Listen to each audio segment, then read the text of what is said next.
Hey guys, welcome back. So in this video, I'm going to show you how to read reviews on Quizlet. So let's go and do that. Now we need to go to the here to the one set, just like that. And right here, you will see the star rating is displayed right here at the top under the title. Now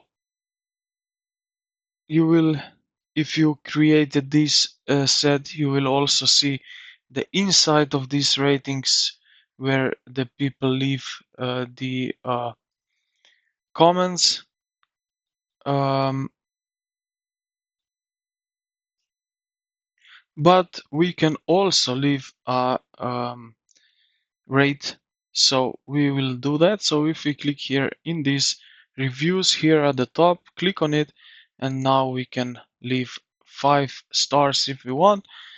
I will go like that, and then you can tell why you liked about it. So good refresher or engaging format, and then just hit submit.